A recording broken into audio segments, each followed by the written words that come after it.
रात के 3:30 बजे थे। मुंबई की गलियां सुनसान थी, मगर एक पुराना रेलवे यार्ड अजीब सी हलचल से भरा हुआ था। एक पतली सी परछाई तेजी से पटरियों के किनारे भाग रही थी। पीछे एक सुरक्षा गार्ड की आवाज गूंज रही थी, रुक जा नहीं तो गोली चलाऊंगा। वो परछाई कोई और नहीं, अर्जुन था, एक 22 साल का लड़का, जिसके चेहरे पर गहरी थकावट और आंखों में डर नहीं, सिर्फ जुनून था। पिछले 1 घंटे से वो भाग रहा था, कंधे पर एक लैपटॉप बैग और जेब में सिर्फ 40 रुपए। उसी दिन उसकी जिंदगी की सबसे बड़ी परीक्षा थी, IIM इंटरव्यू।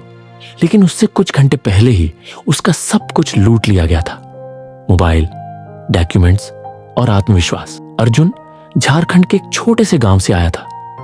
बचपन से ही गरीबी ने उसे बहुत कुछ सिखाया था, मिट्टी के घर, बिना जूते स्कूल जाना और माँ का हर रोज एक ही बात कहना, तू कुछ बड़ा करेगा बेटा, हमारी जिंदगी बदल देगा। पिता एक खान में मजदूरी करते थे और माँ सिलाई करके घर चलाती थी। लेकिन अर्जुन के सपनों में दुनिया के सबसे बड़े बिजनेस स्कूल का नाम था IIM। एक दिन गांव के स्कूल में एक टीचर ने बताया कि IIM से पढ़कर लोग करोड़ों की नौकरी पाते हैं। उसी दिन से अर्जुन ने तय किया, मुझे वहां पहुंचना है, चाहे जैसे भी।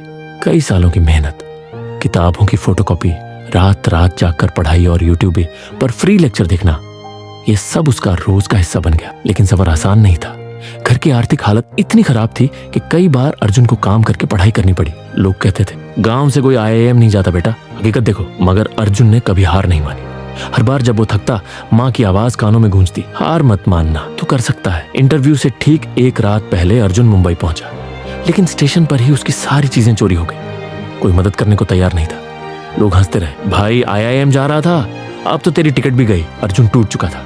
लेकिन तभी उसे माँ की एक पुरानी चिट्ठी याद आई, अगर कभी लगे कि अब सब खत्म है तो समझ लेना यहीं से शुरू करना है। अर्जुन ने हार नहीं मानी। एक लोकल ऑटो वाले से रिक्वेस्ट कर इंटरव्यू लोकेशन तक पहुंचा, बिना डॉक्यूमेंट्स। इंटरव्यू पैनल के सामने बैठा, पसीना, घबराहट और अंदर एक ज्वाला। पैनल ने पूछा, डॉक्यूमेंट्स कहाँ हैं? अर्जुन ने पूरी कहानी बताई बिना झिझक। फिर बोला, मेरे पास डिग्री नहीं लेकिन डेडिकेशन है। मैं यहाँ तक सिर्फ माँ की उम्मीद और अपनी मेहनत से पहुंचा। साल बाद वही अर्जुन अब एक इंटरनेशनल कंपनी में काम कर रहा है, लाखों की सैलरी। मगर अब भी काम जाता है हर महीने। वहाँ एक नया स्कूल खुल चुका है, माँ की पाठशाला, जहाँ हर गरीब बच्चे को मुफ्त पढ़ाई मिलती है। अर्जुन खुद वहाँ हर संडे पढ़ाने आता है। एक दिन एक बच्चा पूछता है, सर आप इतने बड़े बन गए, फिर गांव क्यों आते हैं? अर्जुन मुस्कुराता है, क्योंकि मैं जानता हूँ हर बड़ा सपना एक छोटे गांव से शुरू होता है और जो कभी हार नहीं मानते वो मंजिल तक जरूर पहुँचते हैं। हालात कैसे भी हों, अगर इरादा पक्का है तो मंजिल जरूर मिलेगी। कभी हार मत मानो।